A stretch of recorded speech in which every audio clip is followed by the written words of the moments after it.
jangan malas jadi perpanjangan tangan Allah. Kenapa? Karena waktu yang kita luangkan, tenaga yang kita keluarkan, itu tuh akan diganti lebih banyak lagi bila mana kita ikhlas. Kasavela Talks, ruang diskusi dan inspirasi. Oke, halo teman-teman, gimana kabarnya? Semoga selalu sehat dan pastinya ada dalam lindungan yang Maha Kuasa. So, seperti biasa ada Tiwi Kasavela di sini di acara Kasavela Talks, dan aku juga seperti biasa ngajakin teman-teman aku ya yang aku kenal gitu buat sharing hal-hal yang bermanfaat dan siapa tahu bisa ngasih insight yang positif juga buat kehidupan kamu.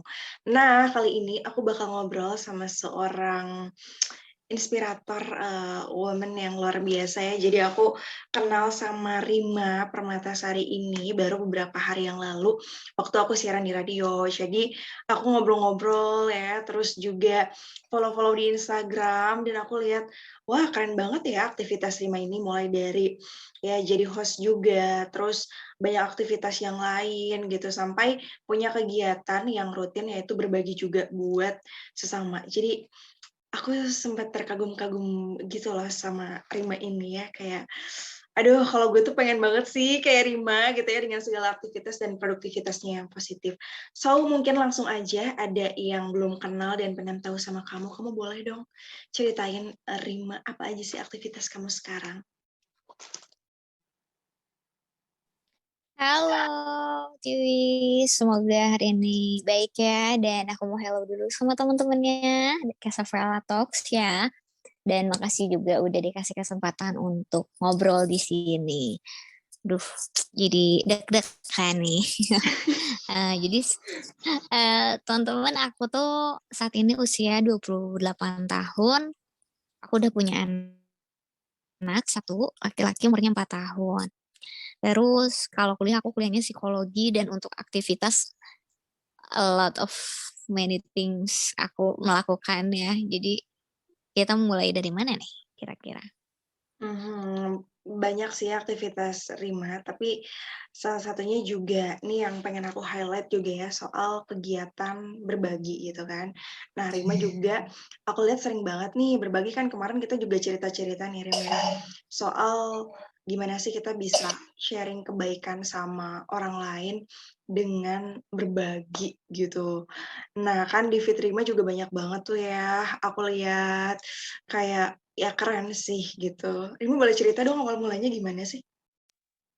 Oke, kalau soal berbagi sebetulnya ini tuh udah dari kecil ya, dari zaman aku TK tuh emang mama aku udah ngajarin aku untuk rutin berbagi. Jadi kalau waktu masih kecil, TK atau SD, mama aku tuh suka bawain aku makanan satu dus gitu, terus kayak, "Ini kamu bawa ya, nanti kamu bagiin di sekolah," gitu. "Maaf ya, ini anak aku sebelah aku lagi batuk." Nggak apa-apa. Jadi ini nyambil elus-elus. Mhm, Kalau kalau di rumah tuh full mom juga ya, guys. mhm. Nah, terus lanjut. Jadi kalau, aktivitas berbagi ini karena udah dari kecil aku lakuin, jadi aku tuh nggak merasa ini tuh hal yang berat atau hal yang sulit untuk aku lakukan. Seiring bertambahnya waktu, mungkin sampai aku awal kuliah tuh masih bergantung untuk berbagi, ngikut alur ibu, ngikut alur orang tua. Jadi cuman ngebantuin bungkusin doang, terus misalnya, minta tolong, "Bantu dong, bantu, bantu bagiin, atau bantu kresekin ya, bantu pilah," cuman kayak gitu. Tapi setelah aku tuh kan kerja di usia aku kuliah 4 kuliah semester 2. Kuliah semester 2 tuh aku udah mulai aktif di Instagram. Jadi tahun 2013, aku tuh udah mulai aktif, Instamit dan lain sebagainya. Akhirnya dari situ aku tuh dapatlah banyak followers. Dari situ aku udah mulai bukan ngambil ya, malah ada kesempatan untuk menerima endorsement. Mulai tuh aku dapat penghasilan sendiri dan lain sebagainya. Di usia itu aku mulai melakukan berbagi sendiri. Jadi mulai kalau misalnya aku dapat uang, kayaknya aku mau bikin nasi deh, 10 dulu deh, awalnya gitu. Kalau dari uang-uang endorse. Terus seiring berjalannya waktu, ya itu juga tetap rutin dilakukan, tapi tanpa ada program khusus karena aku cuma merasa aku perlu berbagi dari apa yang aku dapetin, tapi enggak se enggak seintens sekarang. Kalau 2 tahun terakhir pas pandemi kan orang juga, kayak online shop dan lain sebagainya tuh nggak punya uang untuk endorse ya. Mhm. Nah, pas, si online shop ini kesulitan endorse, aku tuh terinspirasi juga dari Pak Yusuf Hamka. Jadi Pak Yusuf Hamka itu bilang, kalau misalnya kita itu nggak boleh memonopoli rezeki. Bentar ya, jangan berisik. Oke. Jadi Pak Yusuf Hamka itu bilang bahwa kita itu tidak boleh memonopoli rezeki. Jadi ketika kita berkesempatan untuk, mendapatkan atau membagikan suatu rezeki, kita juga harus melakukan itu ngajak-ngajak orang lain. Akhirnya aku mikir untuk, aku buka endorsement, tapi buka endorsement-nya memang tidak gratis, tapi tidak memaksa. Jadi buka endorsement, bayar seikhlasnya, dengan catatan bayaran ini akan aku pakai untuk berbagi di Jumat Berkah, gitu. Dan itu masih berlangsung sampai sekarang. Mhm. Jadi kamu tuh setiap Jumat berbagi makanan juga ya, Rim? Berbagi makanan atau sesuatu juga? Karena kemarin aku lihat kan ada kejadian kebakaran nih di kawasan Cimbalait ya, dan Rima juga sempat ke sana, gitu. Sebenarnya berbagi itu aku nggak selalu hari Jumat sih. Kalau dulu memang fix pasti Jumat banget gitu. Tapi kalau sekarang setelah aku pikir-pikir, orang yang kelaparan tuh nggak kenal hari. Jadi kalau misalnya masih ada uang lebih, aku tuh akan sistemnya borong pedagang. Borong pedagang itu satu gerobak aku beli. Karena dari sepengalaman aku, hampir semua gerobak yang aku beli tuh jarang banget di atas 300.000. Paling mahal tuh 300.000 satu gerobak. Jadi kan bisa terbayang ya, dengan kita beli satu gerobak, dia itu akan pulang lebih cepat, dia juga akan lebih ringan, dan itu lebih terasa gitu, bahwa kita tuh nolong orang dan orangnya juga amazed kayak, wow jam segini aku udah pulang gitu, kayak gitu. Kalau untuk sembako, aku tuh memang suka bagi-bagi sembako, tapi nggak full sampai habis. Jadi misalnya di rumah tuh suka ada 4 atau 5, aku tuh memang selalu naruh sembako lebih kalau di rumah. Jadi begitu ada kejadian kayak kemarin kebakaran atau apa, aku pakai stok sembako yang udah aku taruh. Kadang kalau aku beli GoFood atau Shopee, aku tuh bakal ngasih misalnya, "Mas, ini, buat dibawa pulang," gitu. Jadi tuh selalu ada buah tangan dalam tanda petik. Kalau dulu tuh memang suka bikinnya 1 literan ya buat Shopee atau GoFood gitu. Wah, siap siap. Tapi nih, Rem, kan awalnya kamu itu suka berbagi gara-gara diajarin sama ibu, sama orang tua gitu. Nah, setelah kamu dewasa, apakah kamu memandang berbagi itu ada sesuatu yang positif atau ada hal lainnya gitu dari hal tersebut yang kamu maknai lebih? Jadi karena berbagi itu udah jadi kayak part of living-nya aku gitu ya. Ketika berbagi, aku tuh merasa, eee, beban aku tuh hilang. Terus ketika aku kurang berbagi, tiba-tiba aku sakit nih, aku tuh bakal gini, "Jangan-jangan aku tuh kurang berbagi ya sekarang?" Gitu. Mhm mhm.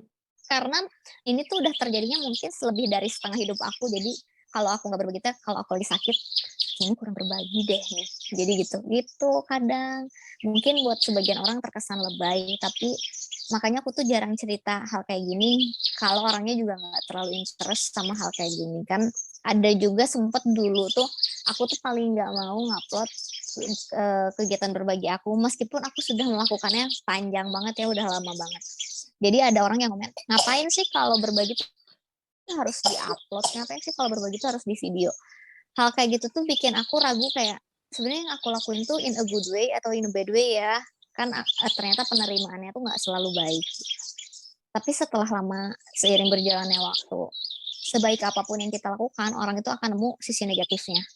Tapi toh berbagi aku record itu bukan kategorinya aku mau ria kan, tapi aku tuh mau ngajak juga. Berarti kalau dalam Islam namanya syiar, kita tuh sama ngajakin juga buat bikin kebaikan.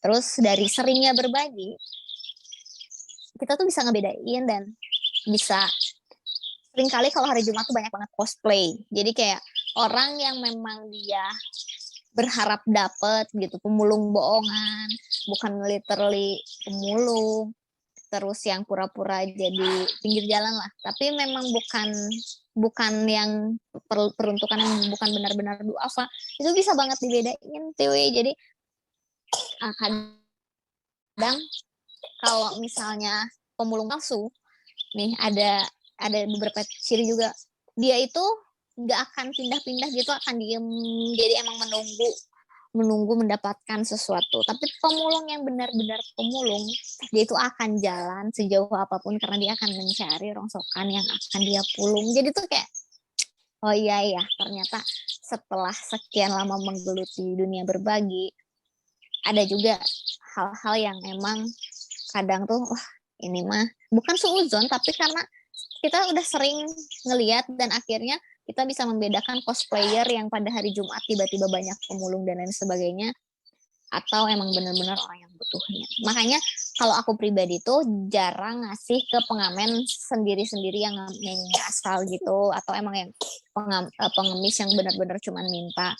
Aku tuh bakal lebih memilih beli koran, ngasih uang lebih, daripada ngasih ke pengamen yang nyanyi asal gitu. Mhm. Nah, Prim, kan kemarin juga kita sempat ngobrol-ngobrol nih ya, ada beberapa kejadian gitu, dampak dari memberi itu ternyata bisa ngasih kemudahan juga di dalam hidup kita. Nah, kalau Rima sendiri gimana sih? Mungkin ada beberapa hal yang mau di-sharing juga dari pengalaman peduli pada orang lain dan akhirnya positif juga gitu ke diri kitanya. Ini sih sebenarnya aku merasa banyak banget keuntungan dari berbagi karena aku tuh ngerasa kayak life in miracle gitu. Aku tuh kalau berbagi tuh kategorinya boros. Sebenarnya karena aku selalu berpikirnya gini, rezeki itu kan apa yang kita punya tuh titipan ya. Jadi sudah selayaknya kalau kita mengembalikan itu udah wajar dan harus. Tapi ternyata ketika kita memberi dengan ikhlas, kita tuh diberikan berkali-kali lipat dengan keberkahan yang luar biasa. Kalau boleh jujur dan kalau mau apa namanya cerita, nggak semua orang tuh bisa percaya kalau nggak lihat langsung sih sebenarnya. Tapi aku tuh semua yang aku pakai tuh biasanya sehari-hari bahkan sampai sampai minyak telon anak dan lain sebagainya itu tuh aku tuh nggak pernah beli. Jadi memang ya jalannya tuh lewat endorse misal atau jalannya memang lewat si UMKM ini tuh berniat promosi di aku. Tapi karena akunya juga mengadakan UMKM-nya tuh, ya kamu boleh bayar seikhlasnya dan lain sebagainya, tapi aku merasa hidup aku tuh kayak diurus. Bahkan peralatan aku kan udah jadi influencer tuh selebgram lah ya atau apapun lah ya orang tuh pokoknya ketika seseorang dengan followers banyak tuh ada banyak persepsi influencer lah atau selebgram lah gitu. Dan sebenarnya aku tuh nggak terlalu nyaman kalau disebut kayak gitu karena uh, aku nggak mau dijudge-nya bahwa karena ya lo tuh banyak followers karena banyak followers itu menurut aku bukan sesuatu yang bisa dibanggakan kalau tidak bisa menjadikan hal tersebut yang inspiring atau yang positif gitu. Jadi aku tuh kadang suka terima apa nih duh selebgram atau apa, oh iya makasih, paling itu sebenarnya agak kurang nyaman juga sebetulnya. Nah tapi karena aku dari dulu banget udah aktif di sosial media sampai pas aku lahiran itu semua barang-barang tuh di-provide banget. Jadi kayak mulai dari stabilizer, bantal anak, pampers, apa segala itu tuh ada. Dan memang jalurnya mungkin lewat endorse ya. Tapi aku yakin ini semua tuh dari apa yang aku dapetin. Dari apa yang aku lakuin. Bahkan Tiwi juga kemarin sempat aku cerita handphone aku tuh iPhone 13 teman-teman. Tapi aku nggak ngeluarin uang untuk HP ini sama sekali. Aku nggak ngeluarin sama sekali dan pure cuman bayar pakai KTP. Tapi tuh teman-teman juga perlu menyadari bahwa setiap rezeki yang datang sama kita tuh antara dari kita berbagi dan juga ada kolerasinya gitu ya. Kita berbagi terus jadi keberuntungan di diri kita. Aku emang ikut lomba untuk iPhone ini.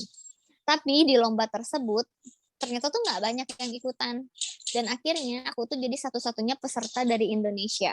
Aku memang gak juara satu, tapi pihak Indonesia tuh ngasih aku hadiah iPhone ini sebagai bentuk apresiasi karena udah bawa nama Indonesia. Jadi memang di luar daya nalar aja gitu. Kadang aku juga nggak ngerti, dan akhirnya dari 6 bulan ikut lomba, mereka juga baru ngabarin, Rima ini kapan iPhone 13 yang mau diambil? iPhone apa ya Pak? Oh iya, kita lupa jelasin, kamu memang nggak menang, tapi kita memberikan apresiasi.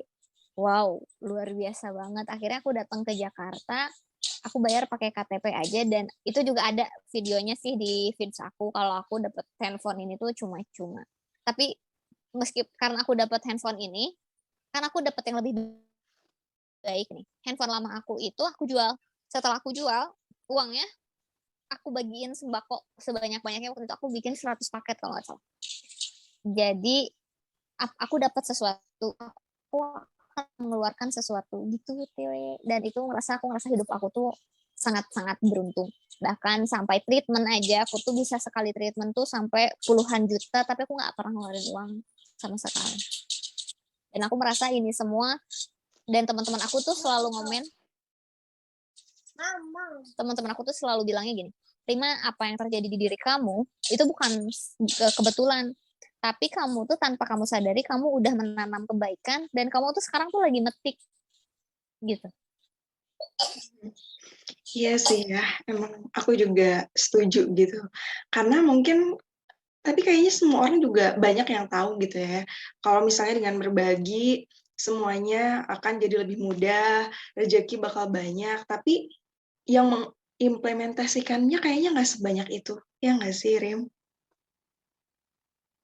Kayak umum kan Ya, maksudnya.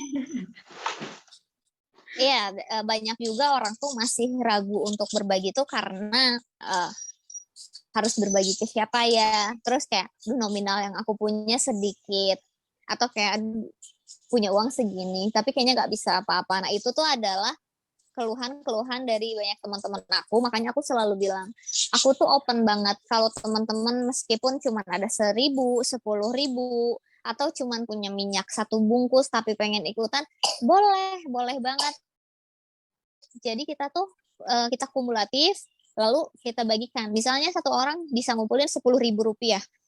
Tapi dari misalnya 10.000 rupiah dari 10 orang, itu kan udah jadi 100.000, kita juga udah bisa jadi berbagi ke 10 orang. Misalnya kayak gitu. Jadi aku tuh nggak pernah mematok orang kalau mau ikutan di aku minimal berapa. Terus ada yang nanya, seporsi berapa, Rim? Aku tuh nggak ngitung porsi ya, terserah kamu, kemampuan kamu berapa. Karena cumannya si A dan cumannya si B itu adalah dua hal yang berbeda. Dan aku tuh sangat menghargai, sekecil apapun itu nggak berarti kecil, buat sebagian orang tuh pasti gede gitu. Iya nggak sih? Jadi kita tuh nggak bisa mensetarakan kemampuan kita sama kemampuan yang lain. Gitu. Iya sih, betul banget ya. Sama aku juga pengen nanya nih ya, kan Rima juga sebagai ibu gitu mengurus rumah tangga. Tapi sampai hari ini banyak banget aktivitas yang dikerjain sama Rima gitu. Itu gimana sih tipsnya Rim dan yang lain sebagainya? Karena kayak aktivitasnya tuh nggak habis-habis dan very multi talented banget, segalanya bisa dikerjain. Itu gimana sih tipsnya? Tipsnya, semua perempuan itu punya kesempatan yang sama. Jadi meskipun kita menikah, memang kita mesti tetap bisa bisa dan harusnya bisa aktualisasi diri. Tapi tergantung pasangannya. Ketika pasangan melarang, itu juga bukan hal yang negatif. Mungkin pasangan kita tahu apa yang terbaik untuk kita. Karena kalau di Muslim, perempuan itu tugasnya adalah ikut aturan suami. Kebetulan aku sama suami itu sudah berkomitmen. Jadi sejak sebelum menikah aku sudah bilang bahwa hal yang saya suka lakukan adalah sosial. Hal yang suka saya lakukan ini. Saya suka bekerja, saya suka melakukan aktivitas, dan insecurity aku ketika tidak melakukan sesuatu. Jadi kalau aku nggak ada kegiatan, aku sakit. Kayak, aku ngapain ya? Aku merasa tidak bermanfaat, dan lain sebagainya. Jadi suami aku, ibu aku, terus ya orang-orang di sekitar aku yang tahu tuh mereka akan selalu nyuruh aku keluar, kayak, kamu keluar deh, ngelakuin sesuatu deh, daripada di rumah kamu akan sakit. Jadi kalau aku melakukan aktivitas yang padat itu aku sehat, terus kayak aku merasa diri aku tuh berharga gitu. Dan selebihnya aku ngatur jadwal sama suami. Jadi kamu jadwal pergi tanggal berapa? Kamu jadwal kerja tanggal berapa? Kalau tanggal sekian-sekian kamu pergi, oke aku di rumah. Kalau tanggal sekian-sekian kamu nggak pergi, aku keluar. Atau aku atur jadwalnya, kalau suami aku memang nggak ada pergi, aku atur jadwalnya sama mama aku. Mama ada tamu, mama aku kan salonnya. Mama ada tamunya tanggal hari apa, terus jam berapa. Aku mau perginya tanggal segini, jam segini. Oh ya udah. Tapi kalau berbagi, aku bawa anak aku karena aku ngajarin dia juga. Jadi dari kecil dia udah biasa juga ikut Jumat Berkah. Cuman kalau sifatnya kayak kemarin kunjungan ke yang kebakaran dan lain sebagainya itu aku nggak bawa karena aku nggak tahu di lokasi sana tuh akan beresiko atau enggak. Jadi memang iya harus selalu mengoptimalkan diri gitu apapun yang terjadi. Tapi ini kalau Rima gimana sih, tipsnya juga supaya bisa masuk ke berbagai sektor? Karena kan ya banyak event juga dimasukin gitu. Kan kadang ada juga orang nih yang pengen aktif, pengen sibuk, tapi dia nggak tahu harus start bagaimana dan gimana caranya juga supaya dia bisa kepake gitu, Rim, di organisasi atau instansi tersebut. Sibuk dan produktif adalah dua hal yang berbeda. Jadi kalau sibuk, orang main game, sibuk main game. Orang eh, melakukan aktivitas sibuk sendiri. Tapi kalau produktif, kita melakukan aktivitas yang ada manfaatnya. Dan setiap waktu yang kita keluarkan itu nggak terasa sia-sia. Bagaimana caranya kita produktif? Kita perlu menentukan prioritas. Kita perlu menentukan dan melihat sejauh apa yang kita lakukan itu kebermanfaatannya, apakah sempit atau luas. Apakah untuk diri kita sendiri atau akan ada banyak yang merasakan manfaatnya. Dan alasan aku masih terus produktif karena setiap kegiatan yang aku lakukan itu dibutuhkan sama banyak pihak. Jadi suami aku juga selalu memberikan izin karena memang bukan untuk diri sendiri, tapi untuk banyak pihak kayak misalnya berbagi sembako dan lain sebagainya. Itu kan misalnya ngasihnya ke satu orang sih.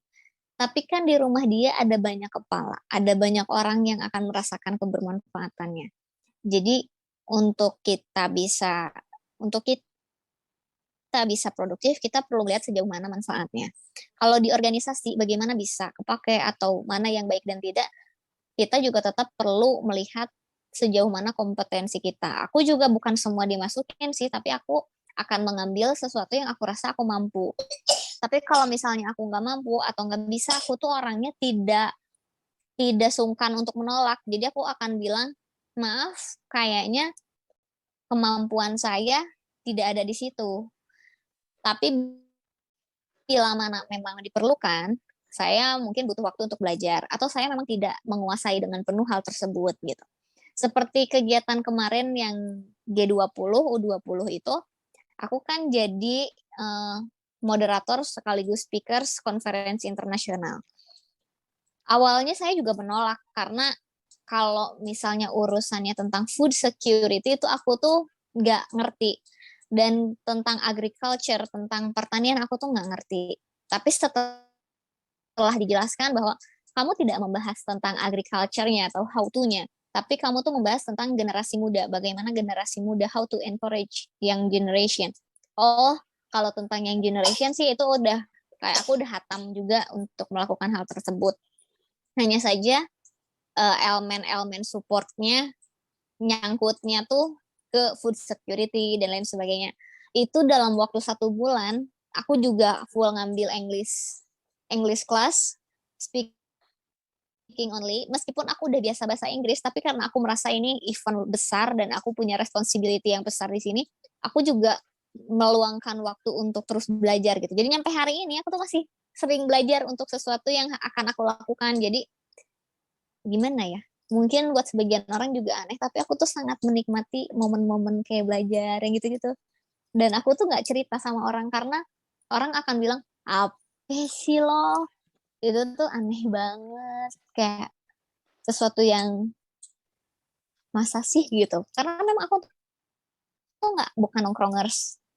Dari dulu tuh kuliah, pulang atau enggak kuliah ke Gramedia. Kalau sekarang memang jujur udah jarang banget baca buku, tapi aku belajar hal-hal yang lain yang sifatnya mungkin lebih di lapangan. Mmm, jadi memang belajar terus dan aktif terus gitu ya, apapun yang dilewatin, kayak gitu. Nah, kalau kamu, Rim, ada prinsip-prinsip nggak sih yang dipegang, untuk melewati kehidupan?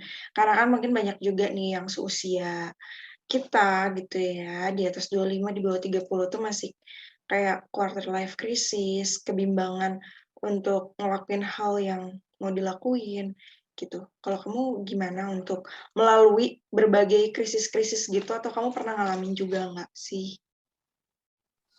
Pernah banget. Jadi aku itu kalau kalau orang selalu berpikir bahwa, "Duh jadi Rima tuh enak banget ya, hidupnya bener-bener selalu dalam keadaan baik." Aku beranggapan itu adalah doa.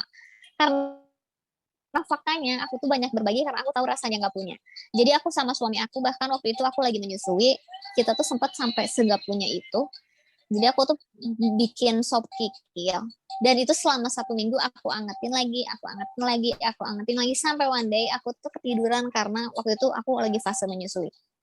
Terus karena aku lupa masukin ke kulkas, pas mau dimakan kikilnya basi. Jadi aku tuh sangat menghargai banget makanan dan lain sebagainya dan kenapa aku berbagi karena aku tahu rasanya nggak punya tuh sakit.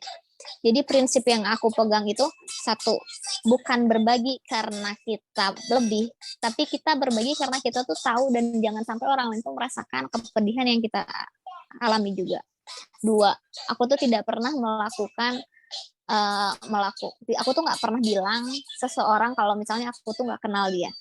Boleh dikecilin dikit kan?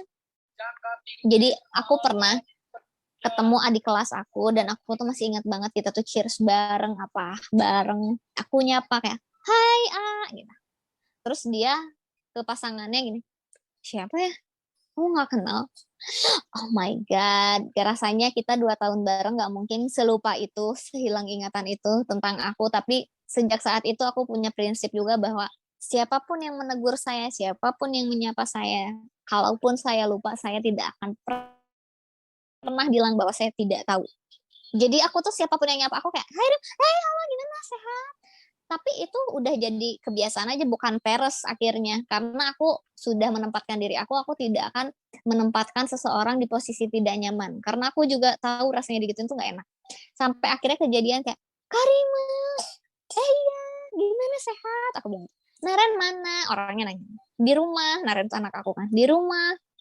"Eh Kak, emang Kakak tahu aku?" Trik, aku memang nggak tahu dia, tapi aku bilang, aku bisik, "Maaf ya, aku lupa, siapa kamu?" Gitu. Terus dia bilang, "Kakak nggak akan tahu aku karena aku tuh cuma nge-follow Kakak dan Kakak tuh nggak follow back sama sekali." Di situ langsung aku, "Oh iya, coba DM, kalau nggak nanti aku follow back." Jadi aku tuh malah bersyukur aku kayak gitu, jadi orang itu juga tidak merasa malu. Kalau di tempat umum, terus aku jelas gak kenal dia ya, terus di tempat umum dia dadah-dadah, terus aku gini, "Siapa ya?" Pasti pulang dia unfollow aku juga lah. Dia pasti bakal berpikir kayak, "Rima tuh sombong banget ya," atau gimana.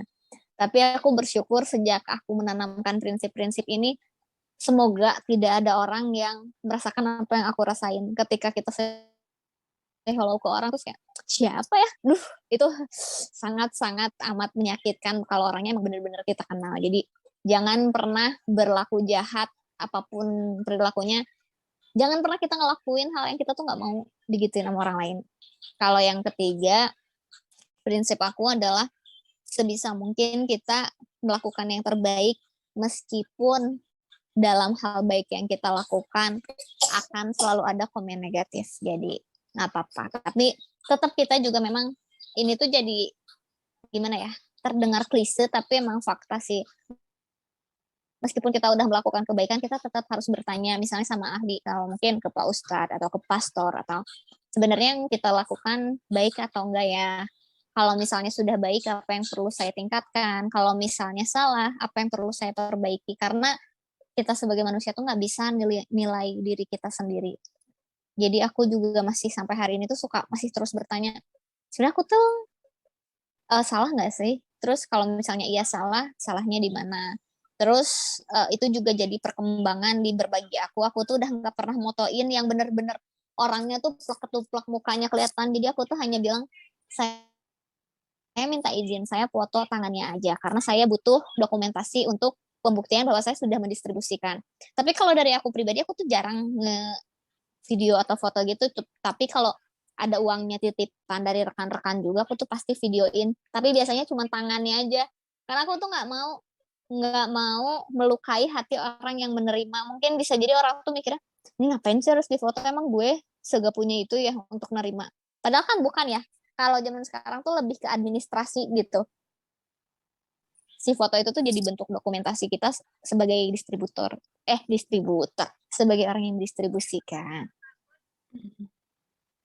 Wah, siap ya. Tapi bener sih 3 hal itu kayak relate juga. Dan mungkin orang pernah ngalamin gak sih kayak nyapa terus siapa sih lo? Kayaknya Iya. aku juga pernah. So aku pernah Dan denger juga teman-teman aku kayak gitu, kayaknya itu biasa dan emang gak enak banget, Rim. Tapi bener ya, kayaknya kita juga harus ya, ngelakuin hal itu. memang mungkin kadang dia juga nggak sadar atau gimana, tapi ketika itu dilakukan secara sadar, aku rasa itu sangat jahat sih. Kayak padahal kayak jadi kayak star syndrome atau gimana ya ini orang, terus kayak seolah-olah, "Ih, gue famous nih, gue aja sampai yang nyapa gue nggak tahu loh itu siapa." Kayak mungkin ini adalah sisi negatif aku bahwa aku tuh suuzon gitu ke orang lain ya. Cuman aku ngerasanya, duh itu teramat dalam sakit sih. Jadi sampai hari ini tuh aku ketemu siapapun nggak pernah bilang kalau, "Oh, nggak kenal," gitu. Aku nggak pernah. Dan semoga apa yang ketidakbaikan di diri aku juga bisa aku rubah gitu kan. Kita tuh setiap hari tuh butuh perubahan ya, dan perubahannya macam-macam. Siap. Nah, terakhir nih, barangkali ada yang mau disampaikan juga sebelum kita udahan. Buat teman-teman juga yang pengen start untuk memperbaiki hidup jadi lebih baik gitu, Rim. Oke, kalau tips dari aku untuk kita bisa live in miracle itu adalah jangan males untuk jadi perpanjangan tangan Tuhan.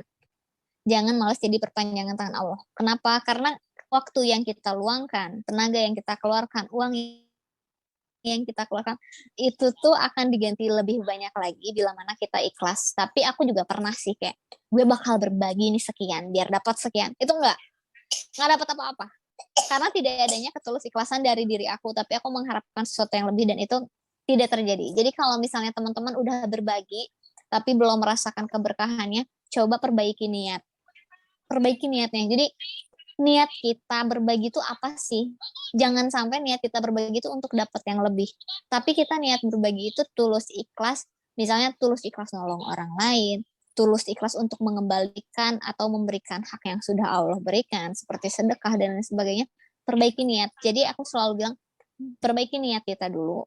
Setelah perbaiki niat kita, lakukan dengan baik, rasakan manfaatnya. Karena manfaatnya, Masya Allah, aku sih sampai hari ini kadang suka, ya Allah tuh baik banget ya sama aku. Meskipun aku juga belum bisa 100% baik ya, karena kayak beberapa orang, ya kamu kalau sadar kayak gitu, kenapa nggak berhijab atau lain sebagainya.